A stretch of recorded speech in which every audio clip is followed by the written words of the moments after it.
नमस्कार दोस्तों, मैं हूँ कंचन। कहानियाँ सुनाती हूँ। चलिए सुनते हैं मुंशी प्रेमचंद द्वारा लिखी गई कहानी शांति का दूसरा भाग। जून में विवाह हो गया। गोपा ने बहुत कुछ दिया और अपनी हैसियत से बहुत ज्यादा दिया, लेकिन फिर भी उसे संतोष न हुआ। आज सुन्नी के पिता होते न जाने क्या करते, बराबर रोती रही। जाड़ों में मैं फिर दिल्ली गया। मैंने समझा कि अब गोपा सुखी होगी। लड़की का घर और वर दोनों आदर्श हैं। गोपा को इसके सिवा और क्या चाहिए, लेकिन सुख उसके भाग में ही न था। अभी अपने कपड़े न उतारने पाया था कि उसने अपना दुखड़ा शुरू कर दिया। भैया, घर द्वार सब अच्छा है, सास ससुर भी अच्छे हैं, लेकिन जमाई निकम्मा निकला। सुन्नी बेचारी रो रो कर दिन काट रही है। तुम उसे देखोगे तो पहचान न सको। उसकी परछाई मात्र रह गई है। अभी कई दिन हुए आई हुई थी। उसकी दशा देखकर छाती फटती है, जैसे जीवन में अपना पथ खो बैठी हो। न तन बदन की सुध है, न कपड़े लत्ते की। मेरी सुन्नी की दुर्गत होगी, या तो सपन में भी न सोचा था। बिल्कुल गुमसुम हो गई है। कितना पूछा बेटी तुमसे, वह क्यों नहीं बोलता,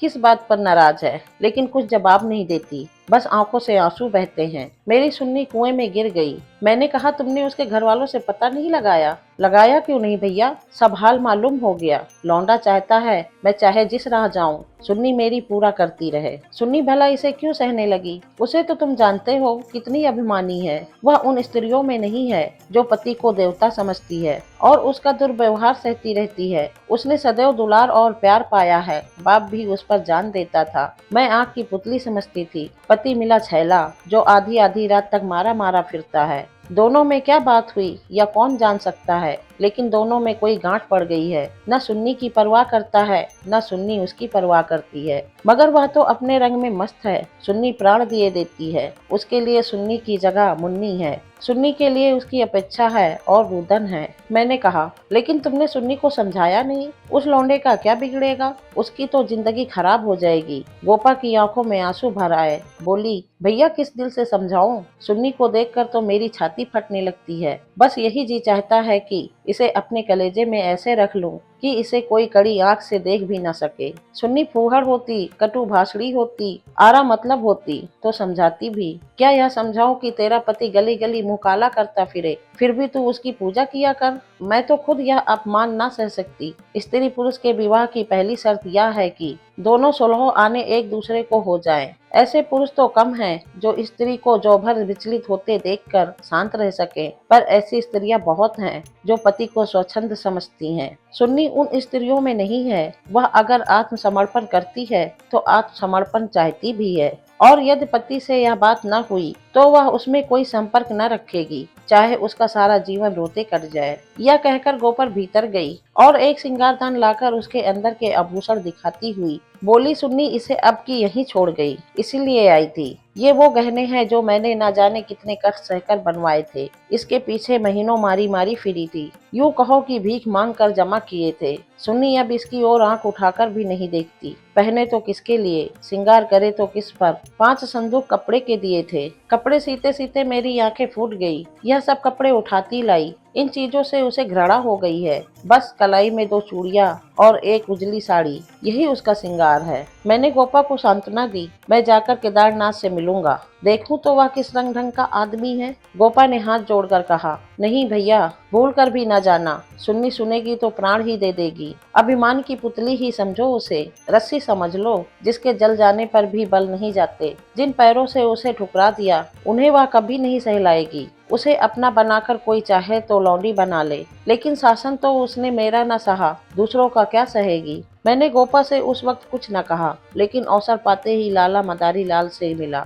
मैं रहस्य का पता लगाना चाहता था। संयोग से पिता और पुत्र दोनों ही एक जगह मिल गए। मुझे देखते ही केदार ने इस तरह झुककर मेरे चरण छुए कि मैं उसकी शालीनता पर मुग्ध हो गया। तुरंत भीतर गया और चाय, मुरब्बा और मिठाइयाँ लाया। इतना सौम्य, इतना सुशील, इतना विनम्र युवक मैंने न देखा था। यह भावना ही न हो सकती थी कि इसके भीतर और बाहर में कोई अंतर हो सकता है। जब तक रहा सिर झुकाए बैठा रहा। उछल खलता तो उसे छू भी नहीं गई थी। जब केदार टेनिस खेलने लगा तो मैंने मदारी लाल से कहा, केदार बाबू तो बहुत सच्चरित्र जान पड़ते हैं। फिर स्त्री पुरुष में इतना मनोमालिन क्यों हो गया है? मदारी लाल ने एक क्षण विचार करके कहा, इसका कारण इसके सिवा और क्या बताऊं कि दोनों अपने माँ बाप के लाडले हैं और प्यार लड़कों को अपने मन का बना देता है। मेरा सारा जीवन संघर्ष में कटा, अब जाकर जरा शांति मिली है। भोग विलास का कभी अवसर ही न मिला। दिन भर परिश्रम करता था, संध्या को पढ़कर सो जाता था। स्वास्थ्य भी अच्छा न था, इसीलिए बार बार यह चिंता सवार रहती थी कि संचय कर लूं,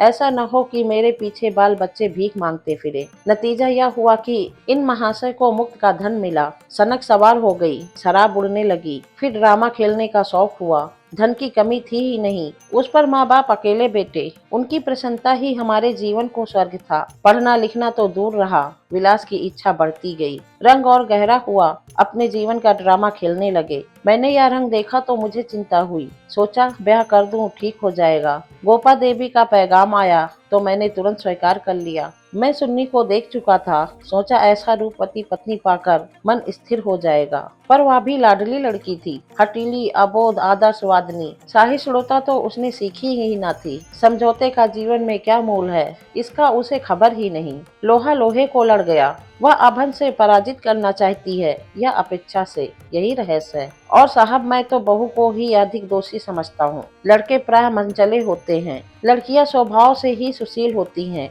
और अपनी जिम्मेदारी समझती हैं। उसमें ये गुण है नहीं, डोंगा कैसे पार होगा, ईश्वर ही जाने। सहसा सुन्नी अंदर से आ गई, बिल्कुल अपने चित्त की रेखा सी, मानो मनोहर संगीत की प्रतिध्वनि हो। कुंदन तपकर भस्म हो गया था। मिटी हुई आशाओं का इससे अच्छा चित्र नहीं हो सकता। उल्हाना देती हुई बोली, आप जाने कब से बैठे हुए हैं, मुझे खबर तक नहीं, और शायद आप बाहर ही बाहर चले भी जाते। मैंने आंसुओं के बेग को रोकते हुए कहा, नहीं सुन्नी, यह कैसे हो सकता था, तुम्हारे पास आ ही रहा था कि तुम स्वयं आ गई। मदारी लाल कमरे से बाहर अपनी कार की सफाई करने लगे, शायद मुझे और सुन्नी से बात करने का अवसर देना चाहते थे। सुन्नी ने पूछा, अम्मा तो अच्छी तरह है? हाँ अच्छी है, तुमने अपनी यह क्या गत बना रखी है? मैं अच्छी तरह से हूँ। यह बात क्या है, तुम लोगों में क्या अनबन है? गोपा देवी प्राण दिए डालती है, तुम खुद मरने की तैयारी कर रही हो, कुछ तो विचार से काम लो। सुन्नी के माथे पर बल पड़ गया। आपने नाहक यह विषय छेड़ दिया चाचा जी। मैंने तो यह सोचकर अपने मन को समझा लिया कि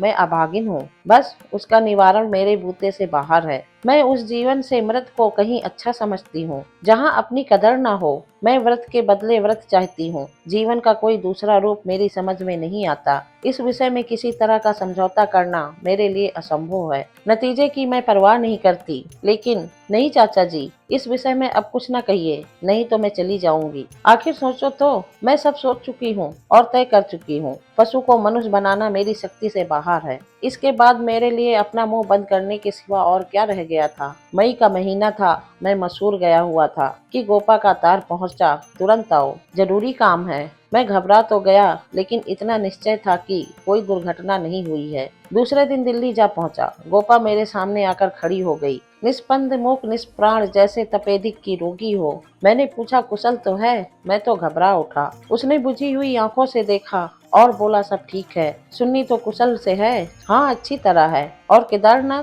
वह भी अच्छी तरह है। तो फिर माजरा क्या है? कुछ तो नहीं? तुमने तार दिया और कहती हो कुछ तो नहीं। दिल तो घबरा रहा था, इससे तुम्हें बुला लिया। सुन्नी को किसी तरह समझा कर यहाँ लाना है। मैं तो सब कुछ करके हार गई। क्या इधर कोई नई बात हो गई? नई तो नहीं है, लेकिन एक तरह की नई ही समझो। केदार एक एक्ट्रेस के साथ कहीं भाग गया। 1 सप्ताह से उसका कहीं पता नहीं है। सुन्नी से कह गया है, जब तक तुम रहोगी घर में नहीं आऊंगा। सारा घर सुन्नी का शत्रु हो रहा है, लेकिन वह वहाँ से टलने का नाम ही नहीं लेती। सुना है केदार अपने बाप के दस्तखत बनाकर कई हजार रुपए बैंक से ले गया है। तुम सुन्नी से मिली थी? हाँ, 3 दिन से बराबर जा रही हूँ। वह नहीं आना चाहती तो रहने क्यों नहीं देती? वह घुट घुट कर मर जाएगी। मैं उन्हीं पैरों लाला मदारी लाल के घर चला। हालांकि मैं जानता था कि सुन्नी किसी तरह न आएगी, मगर वहां पहुंचा तो देखा कोहराम मचा हुआ था। मेरा कलेजा धक से रह गया। वहां तो अर्थी सज रही थी। मोहल्ले के सैकड़ों आदमी जमा थे। घर में से हाय हाय की क्रंदन ध्वनि आ रही थी। यह सुन्नी का सौ था। मदारी लाल मुझे देखते ही मुझे उन्मत्त की भांति से लिपट गए और बोले, भाई साहब मैं तो लुट गया। लड़का भी भाग गया, बहू भी गई, जिंदगी की गारत हो गई। मालूम हुआ कि जब से केदार गायब हो गया था, सुन्नी और भी ज्यादा उदास रहने लगी थी। उसने उसी दिन अपनी चूड़ियां तोड़ डाली थी और मांग का सिंदूर पोंछ डाला था। सास ने जब आपत्ति की तो उनको आशब्द कहे। मदारी लाल ने समझाना चाहा तो उन्हें भी जली कटी सुनाई। ऐसा अनुमान होता था उन्माद हो गया है। लोगों ने उससे बोलना छोड़ दिया था। आज प्रातःकाल यमुना स्नान करने गई थी। अंधेरा था, सारा घर सो रहा था, किसी को नहीं जगाया। जब दिन चढ़ गया और बहू घर में न मिली तो उसकी तलाश होने लगी। दोपहर को पता लगा कि यमुना गई है। लोग उधर भागे, वहाँ उसकी लाश मिली। पुलिस आई, 100 की परीक्षा हुई, अब जाकर 100 मिला है। मैं कलेजा थाम कर बैठ गया। हाय, अभी थोड़े दिन पहले जो सुंदरी पालकी पर सवार होकर आई थी, आज वह 4 के कंधे पर जा रही है। मैं अर्थी के साथ हो लिया और वहां से लौटा तो रात के 10 बज गए थे। मेरे पांव कांप रहे थे। मालूम नहीं यह खबर पाकर गोपा की क्या दशा होगी। प्राणांत न हो जाए, मुझे यही भय हो रहा था। सुन्नी उसकी प्राण थी, उसकी जीवन का केंद्र थी। उस दुनिया के उद्यान में यही पौधा बच रहा था। उसे वह हृदय रक्त से सींच कर पाल रही थी। उसके वसंत का सुनहरा स्वप्न ही उसका जीवन था। उसमें कोपले निकलेगी, फूल खिलेंगे, फल लगेंगे, चिड़िया उसकी डाल पर बैठकर अपने सुनहरे राग गाएगी। किंतु आज निठुर नीति ने उस जीवन सूत्र को उखाड़ कर फेंक दिया और अब उसके जीवन का कोई आधार न था। वह बिंदु ही मिट गया था जिस पर जीवन की सारी रेखाएं आकर एकत्र हो जाती थी। दिल को दोनों हाथे से थामे मैंने जंजीर खटखटाई। गोपा एक लालटेन लिए निकली। मैंने गोपा के मुख पर एक नए आनंद की झलक देखी। मेरे शोक मुद्रा देखकर उसने मातृवत प्रेम से मेरा हाथ पकड़ लिया और बोली, आज तो तुम्हारा सारा दिन रोते ही कटा। अर्थी के साथ बहुत से आदमी रहे होंगे। मेरे जी में भी आया कि चलकर सुन्नी के अंतिम दर्शन कर लूं, लेकिन मैंने सोचा जब सुन्नी ही ना रही तो उसकी लाश में क्या रखा है। ना गई। मैं विस्मय से गोपा का मुंह देखने लगा तो इसे यह शोक समाचार मिल चुका है। फिर भी वह शांत और अवचलित धैर्य बोला, अच्छा किया ना गई, रोना ही तो था। हाँ और क्या, रोई यहाँ भी, लेकिन तुमसे सच कहती हूँ, दिल से नहीं रोया। न जाने कैसे आंसू निकल आए। मुझे तो सुन्नी की मौत से प्रसन्नता हुई। दुखिया अपनी मान मर्यादा के लिए संसार से विदा हो गई, नहीं तो न जाने क्या क्या देखना पड़ता। इसलिए और भी प्रसन्न हूँ कि उसने आन निभा दी। स्त्री के जीवन में प्यार न मिले तो उसका अंत हो जाना ही अच्छा। तुमने सुन्नी की मुर्दा देखी थी? लोग कहते हैं ऐसा जान पड़ता था। मुस्कुरा रही है।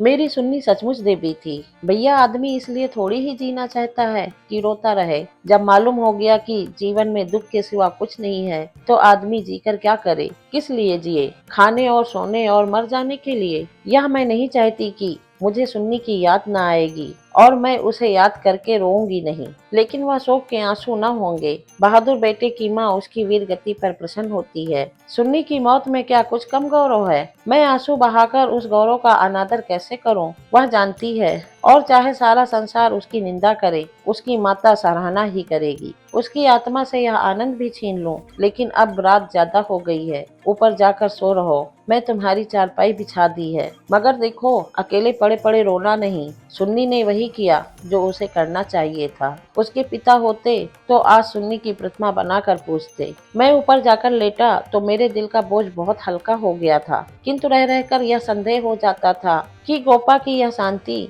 उसकी अपार व्यथा का ही रूप तो नहीं है। दोस्तों, कैसी लगी कहानी कमेंट में जरूर लिखना। वीडियो को लाइक करना, दोस्तों के साथ शेयर करना, चैनल सब्सक्राइब करना मत भूलना। मैं कंचन आपसे विदा लेती हूँ। फिर मिलूंगी एक नई कहानी के साथ। धन्यवाद।